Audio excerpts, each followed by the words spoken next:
Demak, birinchi bo'lib Google ga kirib, Replit sayti orqali Replit saytdan ro'yxatdan o'tib, shu orqali davom qildirsak bo'ladi. Hozir men ro'yxatdan o'tganim uchun mana shu oyna hosil bo'ldi va bundan log out qilib chiqsam, bundan chiqib ketadi va keyin start codingni bosib boshlashim kerak bo'ladi va bu joyga username, ya'ni ismimizni yozishimiz kerak. Keyin o'zimizning qanaqadir emailimiz bo'lishi kerak va emailimiz va pasportimizni yozib kirsak bo'ladi. Agarda sizlarda Google account bo'lsa, continue with Google deb davom qildirish imkoniyati ham mavjud. Keyin mana shu oyna ochiladi.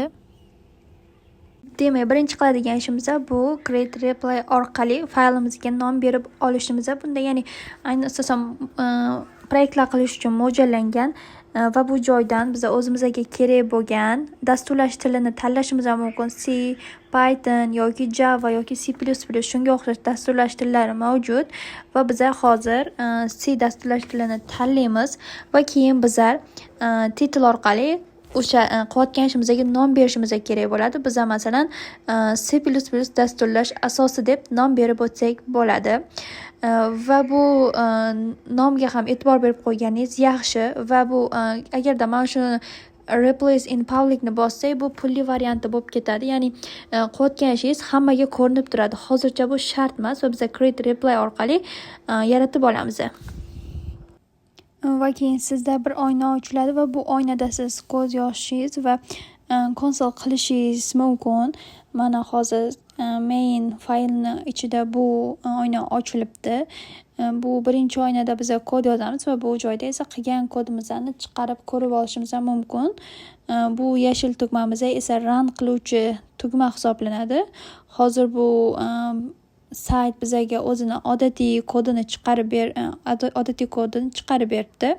Endi hozir men bu turishi bu site by site deb ataladi.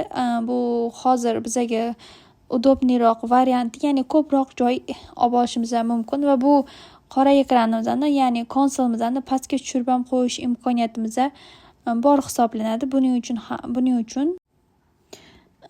uchun shu site by site deganni o'zgartirib qo'yishimiz kerak bo'ladi. Ya'ni tagidagisini tanlab, bunda pastga, ya'ni tepaga ko'tarish imkonimiz bor, lekin bunda kod yozishimiz uchun qisqaroq joy qolganligi uchun site by site ga o'tkazib qo'yganimiz yaxshiroq hisoblanadi. Endi keyin bu settings va buni yopib qo'ysak ham bo'ladi. Ya'ni bu o'zimizga yaxshi, yana ham qulayroq bo'lishi uchun. Endi bu hozir chiqib turgan kodimizni odatiy kod deb aytib o'tdik va hozir mana hello world deb yozilib turgani uchun konsol ekranimizda ham hello world chiqib turibdi. Endi shu biz buni o'zgartirib qo'yish imkoniyatimiz ham mavjud. Masalan, buni o'rniga assalomu alaykum yoki boshqa yana nimadir deb yozib qo'yishimiz ham mumkin. Va hozir assalomu alaykum deb yozib ko'ramiz. Va mana ko'rib turganingizdek run qilamiz. Ya'ni shu yashil tugmani bosamiz. Bunda assalomu alaykumga ekranimizdagi yozuv o'zgaradi.